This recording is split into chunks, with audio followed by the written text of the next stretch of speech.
Hai, Assalamualaikum semua. Selamat datang ke bahagian 2 bagi kelas Kemahiran Proses Sains tahun 4 bersama saya, Teacher Nina.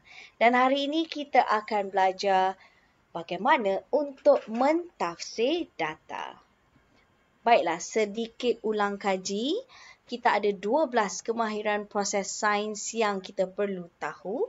Dan hari ini kita belajar kemahiran proses sains yang ketujuh, iaitu mentafsir data. Baiklah, apa itu mentafsir data? Ia merupakan satu kemahiran memberikan penerangan yang rasional tentang objek, peristiwa atau pola daripada data yang dikumpulkan. Baiklah, biasanya data yang dikumpulkan dipersembahkan menggunakan pengurusan grafik seperti carta, raja, mind map ataupun peta minda. Jadi ingat lagi tak tajuk berkomunikasi dalam kemahiran proses sains yang ke-6?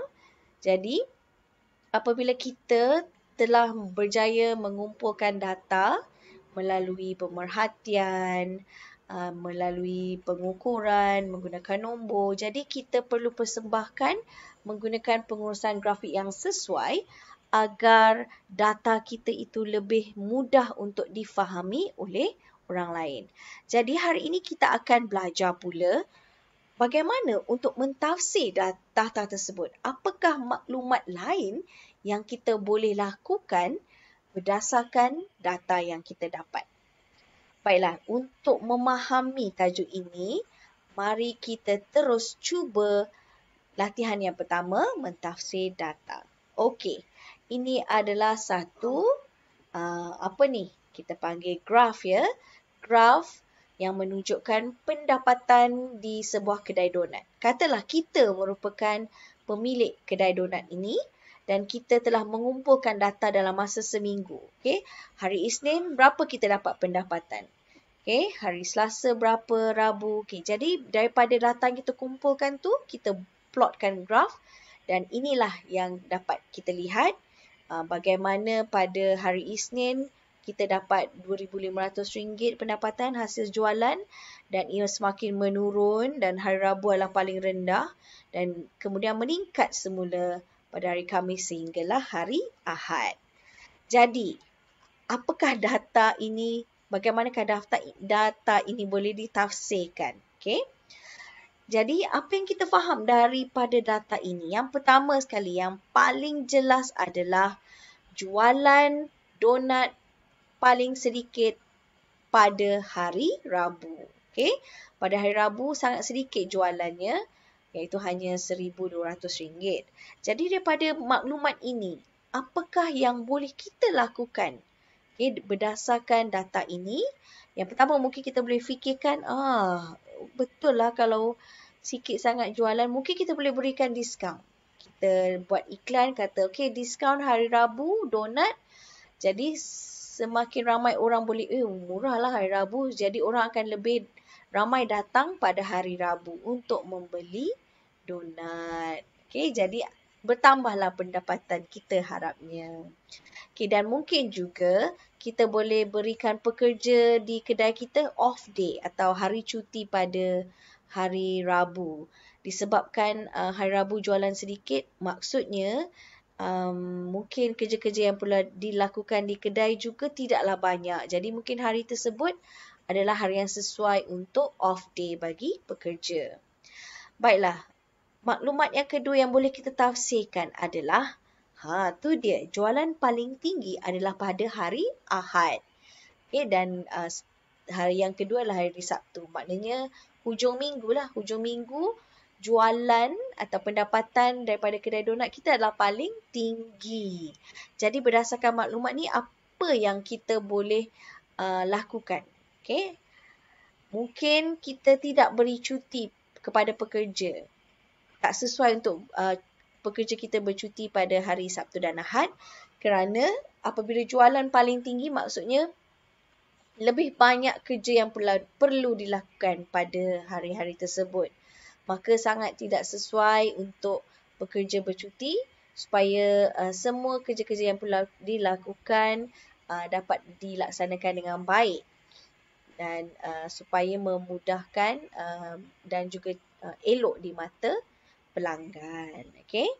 Dan seterusnya, mungkin pada weekend atau hari Minggu tu kita boleh buka kedai waktu lebih lama. Mungkin kita buka lebih awal dan tutup lebih lambat.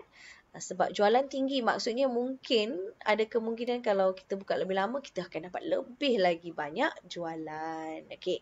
Jadi inilah maksudnya mentafsirkan data. Daripada data-data ni kita nampak trend dia macam mana, pola dia macam mana dan apakah tindakan yang sewajarnya yang kita boleh lakukan. Baiklah, kita cuba pula mentafsir data yang kedua. Ni diambil daripada satu eksperimen yang mudah, iaitu mengenai bayang-bayang, panjang bayang-bayang. Bayangkan kita ada sebatang kayu yang kita pacakkan di tengah padang dan kita ukur, kita ambil ukuran panjang bayang-bayang kayu tersebut pada 5 waktu yang berbeza dalam masa sehari. Okay, pukul 8 pagi kita pergi ukur dan panjang yang kita dapat ialah 10 cm. Pukul 10 pagi dia menurun. Dia jadi makin pendek pula bayang-bayang tu, 5 cm.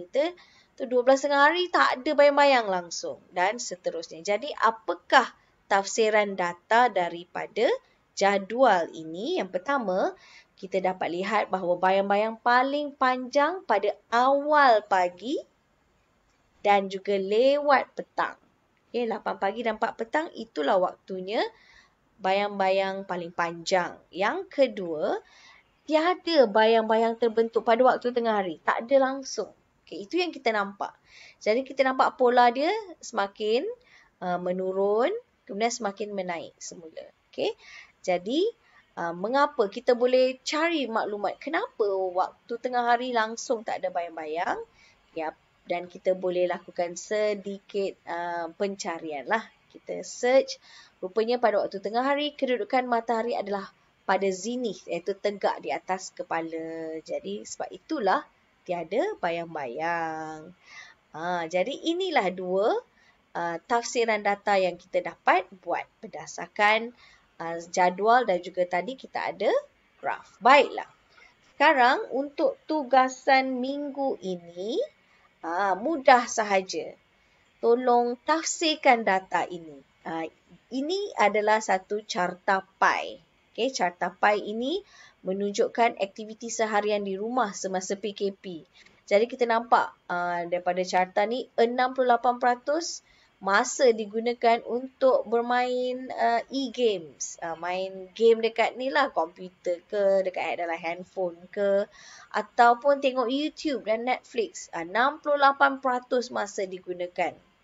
Okay, seterusnya 23% masa digunakan untuk menghadiri kelas atas talian, online classes seperti sekarang ni.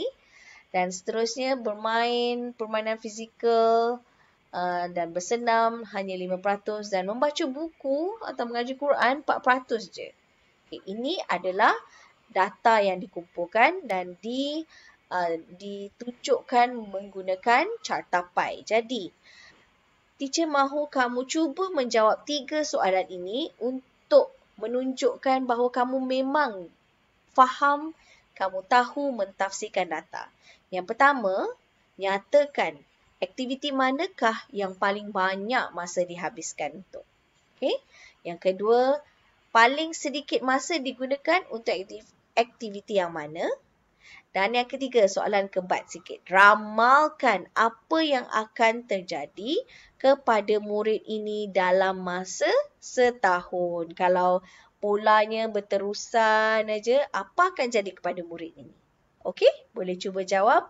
Baik, kamu memang insan yang hebat. Kita jumpa lagi minggu hadapan. Bye.